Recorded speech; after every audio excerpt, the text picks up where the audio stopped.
Ladies, if you're struggling to see consistent changes in your scale weight whilst you are dieting, then this video is for you. A very common scenario for a lot of women is they could have been dieting for, let's say, 3 weeks, and they are adamant that they have been on point with their diet, but then they go to step on the scale and the scale is either the same or it goes up.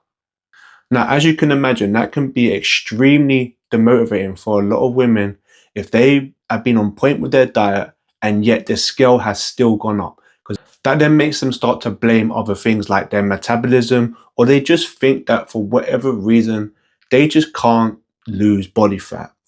But what they're failing to take into account is that they could have actually been losing body fat, but the hormonal changes throughout their cycle is affecting the scale weight, and they just haven't taken that into account. And that is what I'm going to get into within this video. The first part of this video, I'm going to explain how the hormonal changes affect scale weight.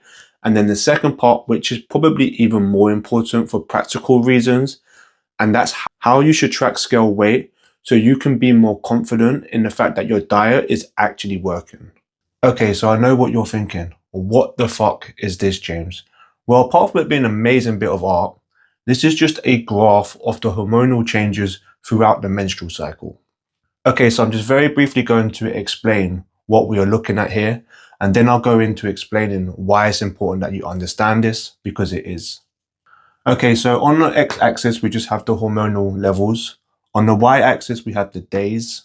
Now, on average, there's 28 days throughout a menstrual cycle, which is 4 weeks. Those 4 weeks are divided into two main phases. In week 1 and week 2 is the follicular phase, and in week 3 and week 4 is the luteal phase. Now, when it comes to the hormones, the black line is testosterone. For the context of this video, testosterone is not really that important. In the blue line, we have estrogen, and then the red line is progesterone. Okay, so why is it important to understand this? Well, if you're going to be using scale weight to track progress, you need to understand how these hormonal changes throughout the cycle are going to affect scale weight. Now, you might be thinking, how do these hormone changes affect scale weight? Well, mainly due to water retention. So both of these hormones increase water retention. So obviously the scale will measure what is there. So you could be losing body fat, but gaining water retention. Now, theoretically, you're still losing body fat. So you're still in a calorie deficit, you're still losing weight. But because of these hormonal changes, that can offset what you are seeing on the scale and even increase your weight. Okay, so now we understand what's going on with the hormones and how that affects scale weight. How then do we go about tracking scale weight? Because like I have said, scale weight is still a really good tool and you should be using it. So that then brings me on to the second part of this video, which is probably even more important. And that's how we can use scale weight as a practical tool to be able to see if our diet is actually working. So this is just an example of how I track my female clients' scale weight. So the way that women will usually go about tracking their scale weight whilst they are dieting is they'll compare week 1 to week 2 and week 2 to week 3 and so on. So that's not going to be a really good way of going about tracking scale weight, because you're not taking into account how those hormonal changes throughout the cycle, which you spoke about earlier, are going to affect the scale weight. So what you want to do instead is, instead of comparing week 1 to week 2, you will compare week 1 to week 2 of your next cycle. Then you'll compare week 2 to week 2 of your next cycle, week 3 to week 3, week 4 to week 4.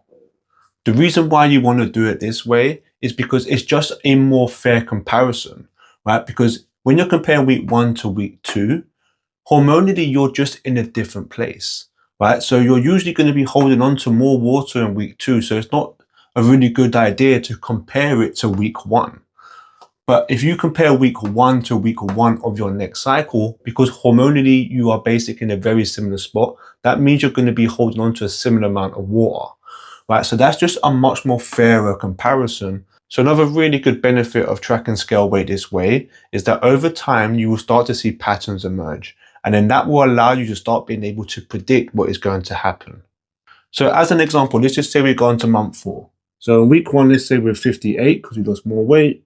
Say in week 2, we're 61. What do you think is going to happen on week 3? Well, usually from week 2 to week 3, it usually stays the same or it goes up.